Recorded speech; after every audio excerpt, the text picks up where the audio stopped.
So today we are gonna be learning income statement कैसे बनाई जाती है। हम मरियम एंड को की income statement and balance sheet बनाएंगे। इवन दो रिक्वायरमेंट में सिर्फ लिखा हुआ है कि इसकी एडजस्टिंग एंट्रीज़ बनाएं, बट हम इसी की income statement and balance sheet भी बना लेंगे ताकि आप लोगों को समझने में आसानी हो।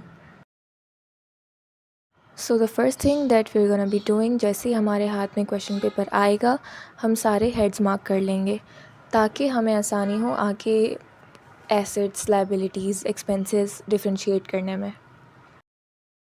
ओके, तो ये इसका पैटर्न है। सिंपली आपको सिर्फ बिज़नेस का ऊपर नाम लिखना है, इनकम स्टेटमेंट लिखना है और फॉर द मंथ ऑफ जो भी मंथ है और ईयर लिख देना है।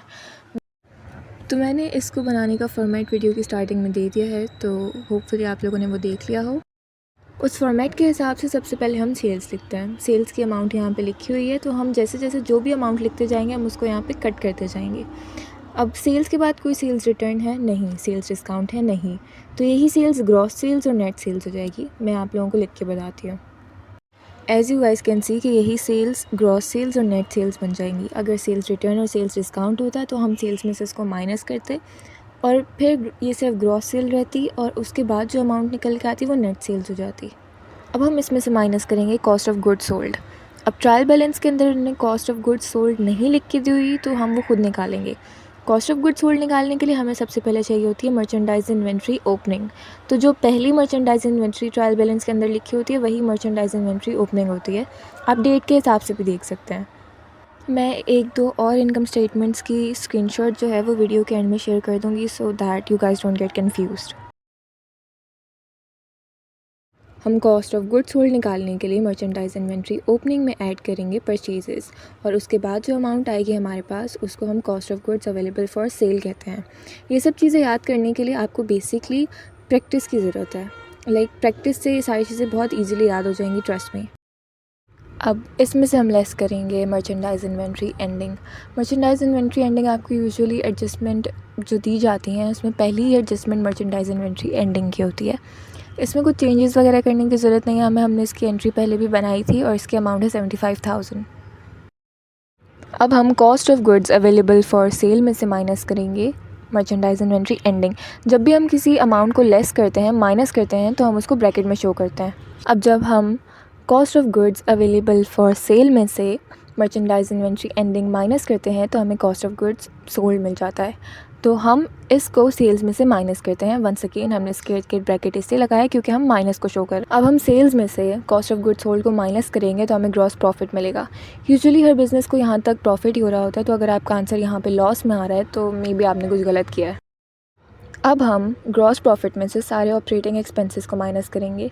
तो हम ट्रायल बैलेंस के हिसाब से एक्सपेंसेस को लिखते चलेंगे।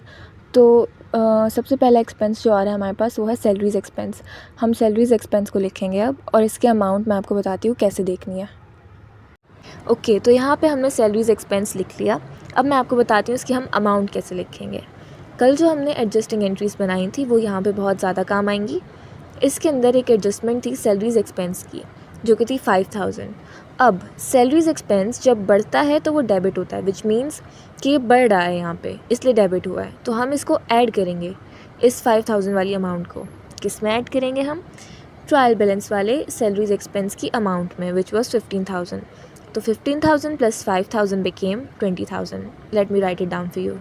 यहाँ पे मैंने सैलरीज़ एक्सपेंस की अमाउंट को लाइन से बाहर लिखा है क्योंकि जब भी हम एडिशन या सब्ट्रैक्शन करते हैं जो कि हम डायरेक्टली नहीं करते हैं तो हम उसको लाइन से पहले लिखते हैं। हमारे पास नेक्स्ट एक्सपेंस है रेंट एक्सपेंस। रेंट एक्सपेंस में हमें टेंशन लेने की ज़रूरत नहीं है क्योंकि इसमें सिर्फ एक सिंगल अमाउंट लिखी हुई है ट्रायल बैलेंस की, तो हम डायरेक्टली वही लिख देंगे। हमारे पास लास्ट एक्सपेंस जो था वो था एडवर्टाइजिंग एक्सपेंस, तो वो भी मैंने लिख दिया, एक साथ ही उसकी अमाउंट भी लिख दी। अब ट्रायल बैलेंस में हमारे पास और कोई एक्सपेंस नहीं है। अब हम जाएंगे एडजस्टमेंट्स पे। अब हम जो भी एडजस्टमेंट्स लिखते जाएंगे हम उसको यहाँ से एडजस्टिंग एंट्रीज से कट करते जाएंगे। आई नो ये फेयर वर्क था, ये फेयर इनकी रिक्वायरमेंट थी, लेकिन जब आप रफ़ बनाए मैं तब की बात कर रही हूँ कि कट करते रहिएगा। इनकम स्टेटमेंट में हमने मर्चेंडाइज इन्वेंट्री एंडिंग लिखी तो है, लेकिन हम इसको कट नहीं करेंगे। हमने इनकम समरी लिखी थी, हम इसको कट करेंगे क्योंकि merchandise inventory ending balance sheet में भी काम आती है। खैर, ऑफिस सप्लाइज एक्सपेंस है 600, तो पहला एक्सपेंस हमारे पास ऑफिस सप्लाइज एक्सपेंस है। अब आप सोच रहे होंगे कि मैंने ट्रायल बैलेंस वाला ऑफिस सप्लाइज़ को इसके साथ ऐड क्यों नहीं किया, क्योंकि ट्रायल बैलेंस वाला ऑफिस सप्लाइज़ एक्सपेंस नहीं था, ऑफिस सप्लाइज़ था सिंपली। तो हमें 2 अमाउंट्स को ऐड करने की यहाँ पे ज़रूरत नहीं, क्योंकि हमें सिर्फ एक्सपेंस चाहिए जो कि हमने ऑलरेडी निकाल लिया था। तो हम ऑफिस सप्लाइज एक्सपेंस लिख देंगे यहाँ पे, विच वाज 600। हमने ऑफिस सप्लाइज एक्सपेंस ऑलरेडी लिख दिया था, इसलिए मैंने इसको कट कर दिया। अब बारी है इंश्योरेंस एक्सपेंस लिखने की, विच इज़ 15,000। मैं एक ईजी तरीका बताती हूँ जिससे आपको एक्सपेंस वाली अमाउंट लिखने में डेफिनेटली कोई प्रॉब्लम नहीं होगी। अब हम क्वेश्चन पेपर वाले अगर एडजस्टमेंट्स में जाके देखें तो वहाँ पे लिखा हुआ है insurance expired, means insurance expense हो गई है 15,000 की। वंस अगेन हमें अमाउंट कौन सी चाहिए, एक्सपेंस वाली। यहाँ पे जब उन्होंने लिख के दिया हुआ है कि 15,000 की इंश्योरेंस एक्सपेंस हो चुकी है तो हम ये लिखेंगे। Same goes with salaries expense, हमें प्लस माइनस करने की ज़रूरत नहीं थी, हम डायरेक्टली एक्सपेंस वाली अमाउंट को देखकर यही वाली अमाउंट लिख सकते थे। बट चेकर को शो करने के लिए कि हमें आता है, हमने उन दोनों अमाउंट्स को प्लस करके लिख दिया। आई होप कि आप लोगों को समझ आ रहा हो, अगर नहीं भी आ रहा so you guys can ask me like 10,000 times again. खैर, तो हमने यहाँ पे इंश्योरेंस एक्सपेंस लिख दिया and I am sorry if I am being too loud, मुझे होना पड़ा लाउड ताकि बैकग्राउंड नॉइज़ ना आए, ओके, तो please bear with me. Then हमने इंश्योरेंस एक्सपेंस को कट आउट कर दिया क्योंकि हमने ऑलरेडी इसको लिख दिया है। ओके, अब बारी है डेप्रिसिएशन एक्सपेंस की। टेंशन लेने की ज़रूरत नहीं है, इसमें सिर्फ एक अमाउंट है अभी के लिए। I am just giving you guys spoiler of balance sheet. Balance sheet की मैं नेक्स्ट वीडियो बनाऊंगी तो उधर 2 अमाउंट्स होंगी, it's gonna be confusing, but अभी के लिए चिल। तो यहाँ पे जो इन्होंने अमाउंट दिया हमने कैलकुलेट करके एडजस्टिंग एंट्री में लिख लिया था, तो अब डायरेक्टली हम सिर्फ एक्सपेंस लिखते हैं। हम डेप्रिसिएशन एक्सपेंस यहाँ पे लिख रहे हैं and I just wanted to remind you guys कि I am also a student, okay. तो अगर मैं कोई मिस्टेक करूँ just correct me right away, okay, मैं बुरा नहीं मानती, ओके। तो हमने डेप्रिसिएशन एक्सपेंस की अमाउंट यहाँ पे लिख दी है, हम इसको भी यहाँ से कट कर देंगे, ओके। तो अब बारी है बैड डेट्स एक्सपेंस की। तो बैड डेट्स एक्सपेंस में भी ऐसा कुछ सीन नहीं है 2 अमाउंट्स का, तो हम डायरेक्टली 500 अमाउंट ही लिख देंगे इसकी। अब हम इन सारे एक्सपेंसेस का टोटल करेंगे और इसके टोटल को कहा जाता है टोटल ऑपरेटिंग एक्सपेंसेस, जो कि अगेन माइनस होगा ग्रॉस प्रॉफिट में से। तो मैंने ऑलरेडी कैलकुलेट कर ली थी अमाउंट, तो अब मैं वो लिखने लगी हूँ टोटल ऑपरेटिंग एक्सपेंसेस की। तो अगेन हम उसको ब्रैकेट में करके लिखेंगे, क्योंकि जब हम किसी माइनस वाली अमाउंट को शो करते हैं तो हम उसको ब्रैकेट में करके लिखते हैं। मैंने यहाँ पर टोटल अमाउंट लिख दी है टोटल ऑपरेटिंग एक्सपेंसेस की। तो अब हम ग्रॉस प्रॉफिट में से इसको माइनस करेंगे, तो जो अमाउंट आती है वो मैं आपको दिखाती हूँ। ओके, तो मैंने सारा एंड का पार्ट एक साथ लिख दिया ताकि कोई कन्फ्यूजन ना हो। अब जब हम टोटल ऑपरेटिंग एक्सपेंसेस को माइनस करेंगे ग्रॉस प्रॉफिट में से तो हमें मिलेंगे ऑपरेटिंग प्रॉफिट। अब it could either be operating profit या लॉस, डिपेंड करता है कि वैल्यू प्लस में या माइनस में है। अब ऑपरेटिंग प्रॉफिट में हम ऐड करते हैं अदर इनकम। अब ज़रूरी नहीं है कि हर सवाल के अंदर अदर इनकम मेंशन्ड हो, इसके अंदर थी इसलिए मैंने ऑपरेटिंग प्रॉफिट के अंदर इसको ऐड कर दिया। ऐड करने के बाद जो अमाउंट हमें मिली उसको कहते हैं नेट प्रॉफिट एंड आपकी इनकम स्टेटमेंट यहाँ पे कंप्लीट हो गई है। So let me give you guys a quick review.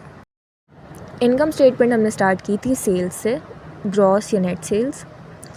उसके बाद हमने इसमें से लेस किया था कॉस्ट ऑफ गुड्स सोल्ड, जो कुछ सवालों में गिवन होती है, कुछ में आपको खुद निकालनी होती है, तो ये उसका बेसिक फार्मूला है।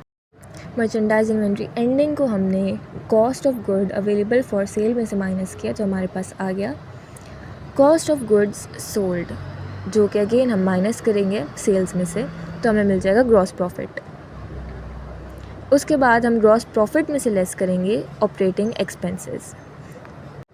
ऑपरेटिंग एक्सपेंसेस सारे ये रहे, ट्रायल बैलेंस वाले, एडजस्टमेंट्स वाले सारे यहाँ पे हैं। उसके बाद जब हम इन सबको ऐड अप करेंगे तो हमारे पास आ जाएंगे टोटल ऑपरेटिंग एक्सपेंसेस, जो हम माइनस करेंगे ग्रॉस प्रॉफिट में से। उसके बाद जो अमाउंट हमें मिलेगी वो होगी ऑपरेटिंग प्रॉफिट या लॉस भी हो सकता है।